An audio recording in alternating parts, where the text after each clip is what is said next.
Hi, my name is Lizzie Moore, and I want to welcome you to the first episode of Placer Clean on Auburn Community Television.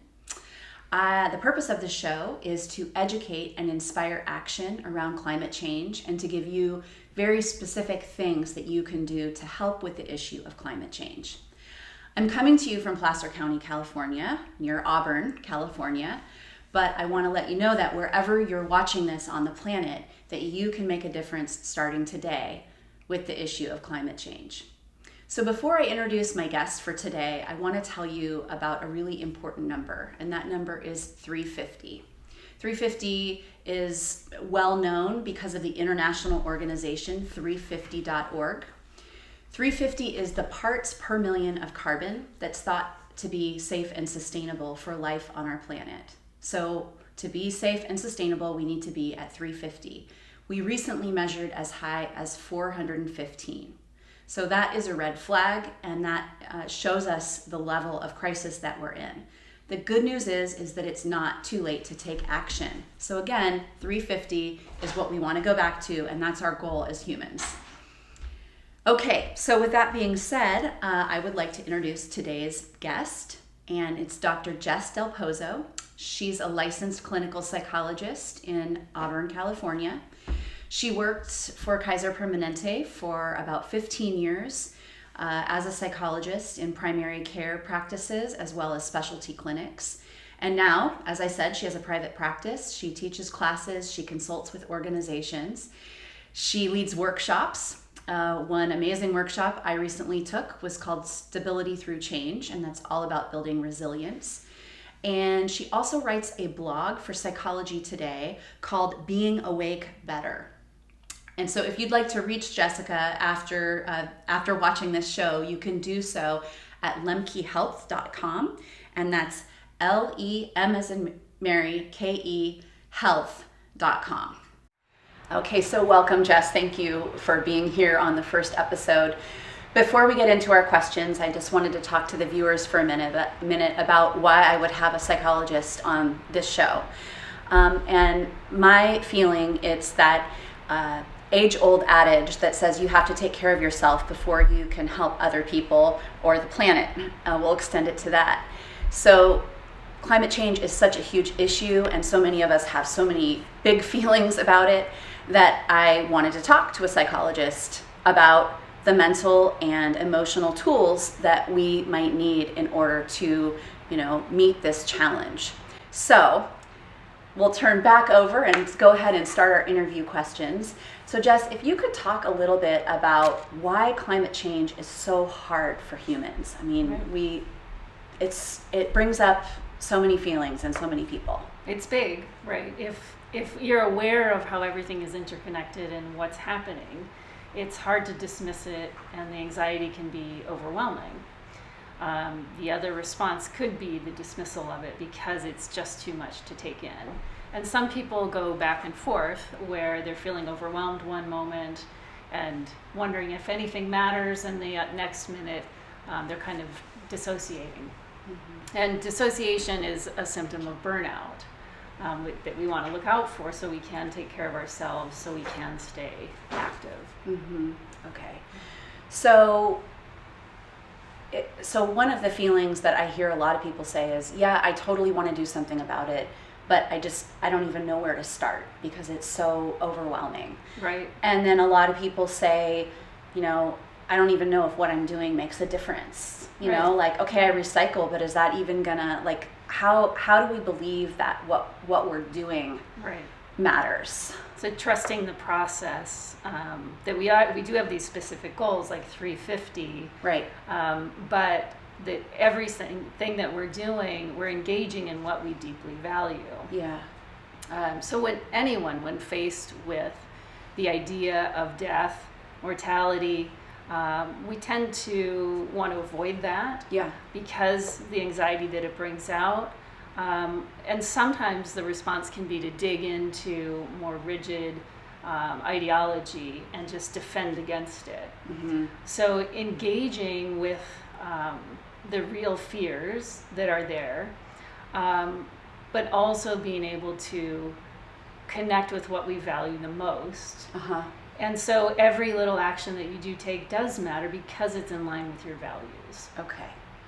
So talk to me more about this value thing. Okay, so you and I were talking the other day, and full disclosure, Jess and I are what I call climate colleagues. So we actually met through some climate action in the community. So we do talk outside of interviews like this. So we were talking the other day about my experience with being in the grocery aisle number 9, and I wanted to buy some cranberry juice, and my options were, plastic things of cranberry juice that were like $4, or my glass cranberry juice that was $8. And you kind of got into talking about how I would reduce that down to connecting with my values. So can you go into that a little more and sort of explain that? Yeah, it's a kind of a step by step. In that moment, you're feeling a struggle, you're feeling a conflict. Right. And it's less about the item itself or the choice that you're making, and much more about leaning into this conflict that you're feeling, the pain that you're feeling for the planet. Right. Having many unsustainable options and few and usually more expensive sustainable or regenerative options sometimes. But getting in touch with that and feeling that is the first step. Second, you're saying, okay, well, what is it that I really value? I don't believe that anyone's core values are about becoming rich and famous. I think we all want to be seen, we all want to be valued, and that every behavior that we do that's in line with that, for you it would be trying to make the sustainable climate choice. Right. And sometimes you'll be able to do it, and sometimes you won't. Right. Moving on from that, continue in your work, continue in what you are passionate about, like what you're doing here with this show. Right. And, I'm not dismissing the importance of buying glass over plastic, but just being able to make a choice in that moment, being fully aware of how you're feeling, and then moving on. So that really hits home, because the idea of moving on. So let's say that I decide, okay, I really do need this cranberry juice. And again, the reason why I'm bringing that specific example up is I do think our consumer choices, we are consuming, we're consuming our way to an unsustainable situation. So, I think that our climate decisions oftentimes can be made in aisle number 9 of the grocery store or whatever. So let's say I decide that I really do need the cranberry juice, and I can't afford the $8 bottle of glass of cranberry juice that's in a glass. And so I end up buying the plastic cranberry juice, and I'm having this struggle and I'm feeling bad about it. But if I do decide to buy it, that I shouldn't shame myself, that I shouldn't spend the rest of the day. Clearly I'm still hanging on to this because this was like 2 months ago. So I should say, okay, I made that choice. Now I'm going to move on, and I'm going to start over the next moment and make the best choice that I can in the moment. And refocusing on the broad strokes of how you're trying to live. Okay. Knowing that you didn't choose to be born into these options. Right. Or the way that society is focused right now on more material wealth, despite that it doesn't improve mood or quality of life. Yeah. That's kind of what we're surrounded with. And Yeah. acknowledging that for yourself, and being able to say, yes, that it's real. Right. That struggle is real. Yeah. And you can control some parts of it. Right. And other things you can't. And you're grieving those parts you can't control. Yeah. But you are still connected with what you care about, and you're trying to make the right choice. Okay. And then I would say, reuse that container. Right. Don't recycle it. Right. Reuse it for something. Right. And keep going. Right. Keep trying to do the next right thing for you. Right. Okay.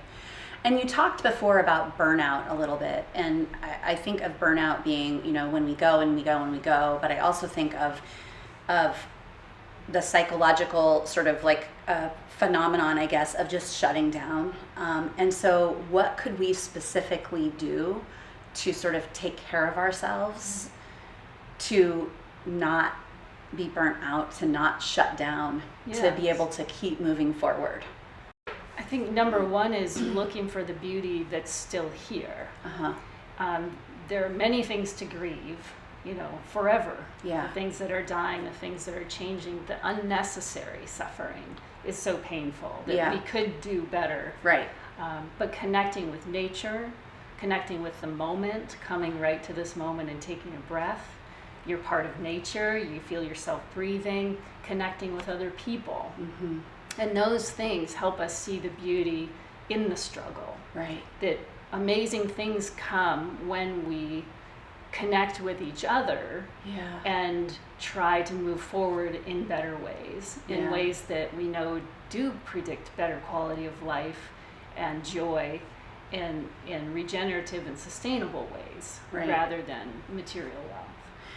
So if I'm summarizing what I'm taking in so far, a first step is to acknowledge the struggle and acknowledge the pain and acknowledge the grief and all of the feelings that are coming up around, whether it's a struggle in aisle 9 or just thinking about climate change in general.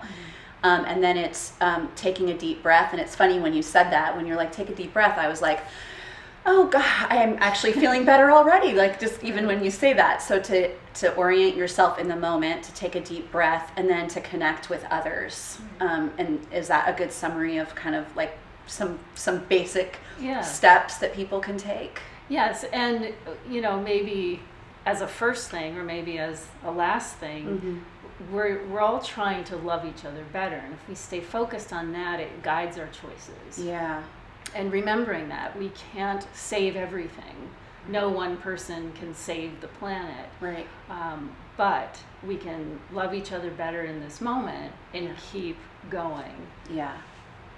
And it strikes me, this is the week, I don't know when you all are watching this, but this is the week that Kobe Bryant passed away. And so there's been a lot of talk about grief and how we handle grief in our culture. Climate change is obviously different than an individual passing away, but what would you say about us connecting with grief more as a culture? Because to me, it just feels like we don't have a real healthy way of dealing with it. So if you can acknowledge that you feel grief over climate change, and the presence of climate change is, okay, we have to change our way of life. We have to stop consuming the way that we've been consuming. We need to decrease our use of fossil fuels significantly. It's inconvenient, it's painful, it's like we want to keep going the way that we always have. And it's scary too. And that all of that creates a sense of grief, because it's a sense of loss of what we've always known. Life isn't going to end. I mean, we're here, but the way that we've been living, that's a lot for us to confront as humans. Right. It is. Yeah. So how do you think that we as Americans can be in better touch with our grief and those like strong feelings? What do they call them? Like big feelings with kids. Like, I'm having some big feelings around this. Yeah, the difficult emotions. Yeah. Yeah, and at any given moment, you might be in touch with how precarious life is. Yeah. And rather than being bogged down in the sadness of that, it's also what makes it precious. Right. That precariousness, that any of us, our future is uncertain for any of us, whatever age or whatever we're doing, as it is for the climate, and connecting with finding some stability in that uncertainty, and being able to move through it, as that's what makes life precious. Yeah. That's why we're here, to be stewards of the planet the best that we can, because it's precious. Right. If it went on forever with no consequences of how we treat it, it wouldn't be that precious. Yeah. So it sounds like, actually, what I'm taking away from this is that this issue is forcing us to sort of confront our own mortality. Yes. And that makes it easy for us to see why it's so hard for us. Yes. And Sheldon Solomon's work, and Becker before him, their research showed how most of what we do is motivated by avoiding death. Yeah. Whether we're distracting ourselves with day-to-day little things, or in a big way trying not to talk about it. Right. It's not a party topic that people like to sit down and chat with me about, even if I want to. Right. And it will go to great lengths to avoid it. Right. Trying to be younger, look younger, trying to seek the antidote to aging and death, and we don't want to go there. Right. No wrinkles. Right. And it's part of why life is beautiful. Yeah. Okay, so we were talking before also about the way that we need to change our consumption. We are consumers as Americans. I mean, a lot of people in the world are. But you brought up an idea with me the other day about decolonizing ourselves from the consumer culture. And I wanted you to go in, kind of explain what that means for people who have no idea. Right. What does that mean, and what do you think the solution is? Yeah, so decolonizing is a term that Native American groups talk about when they're preserving their culture from being colonized by all of the groups that have colonized them over generations. And if we look at all of us as indigenous people on the planet, we are currently, to name the perpetrator, we're being colonized by corporations. Mm-hmm. Constantly. It's hard to avoid it in aisle 9 or anywhere else. We're being told that we need to have more, we need to be more, we need to consume more, and that if anyone threatens that way of life, they're threatening who we are as Americans. And I would encourage us to redefine who we are as indigenous people on the planet, and part of nature, rather than really being caught up in the dogma of corporations that we need to consume constantly, or we're missing out on something. So in the moment by moment, or day by day experience, is that just increasing our awareness of is it really asking ourselves before we buy something, do I really need this? Is it exploring, what void is this filling? Like, is this truly a need, or what? So I totally get the idea of decolonizing ourselves from corporations, but like, how does that translate into like for the everyday Joe? Right. I think bigger than in that moment, you can always ask yourself if you need it, but feeling the freedom when you can say no. I don't need that. Yeah. There's freedom there, and freedom to think for yourself. We don't watch commercials in our house. Okay. It's part of the unsubscribing. Okay. And wanting to not be influenced by the outside isn't realistic, but to bring that awareness of when you are being influenced by something other than what you really want to be in touch with, that goes back to your values, what you really care about.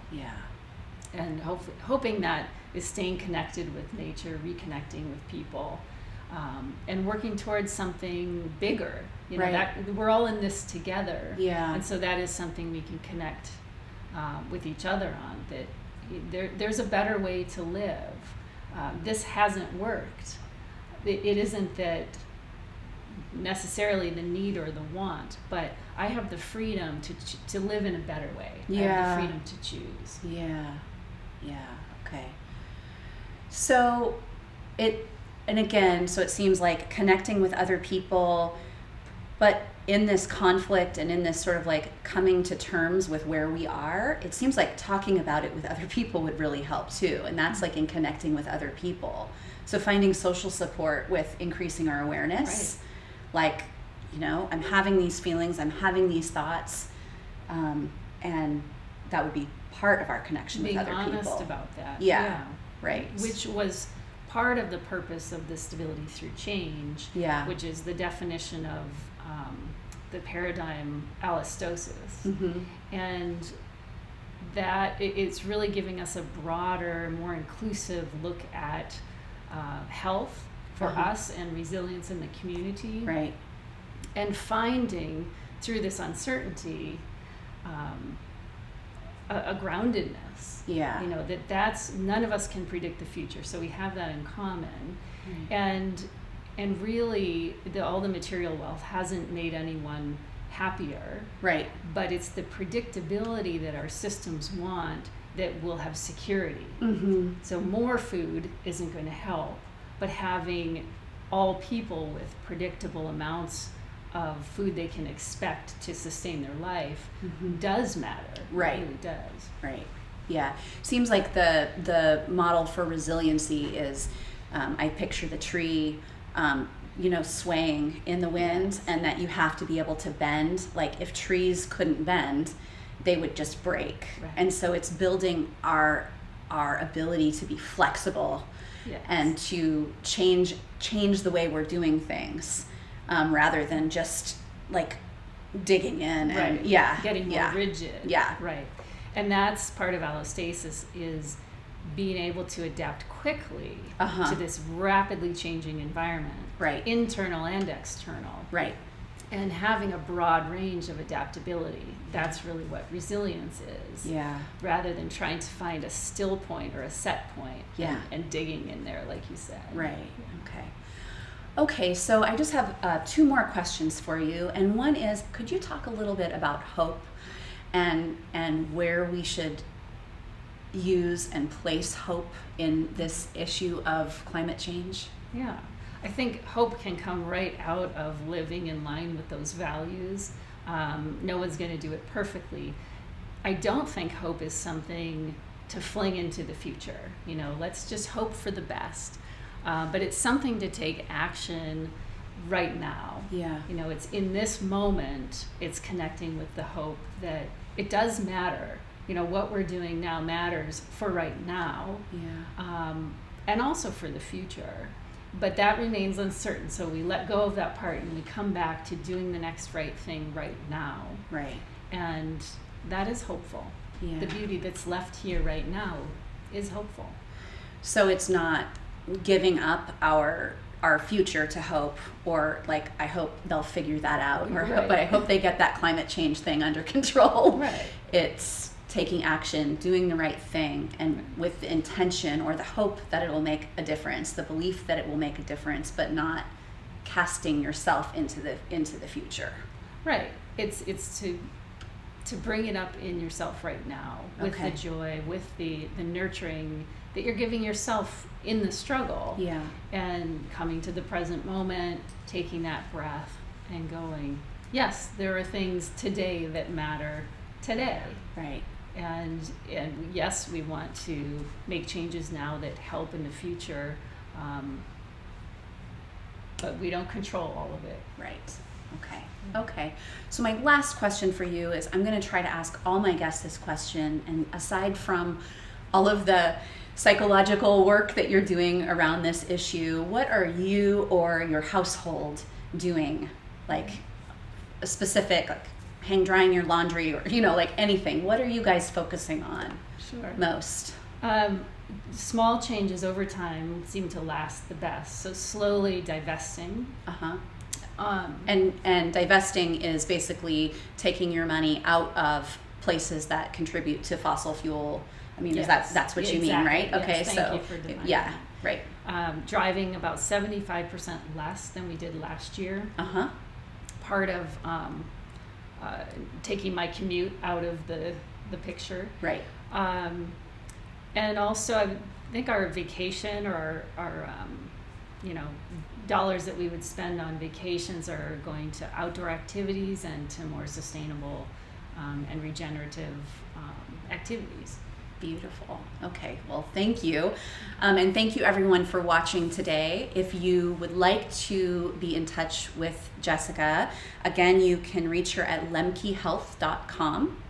And I hope that this has inspired you and allowed you to ask some questions about where you stand with climate change. And I encourage everyone to do everything we can just in this moment, starting now, about the issue of climate change. I'll see you next time.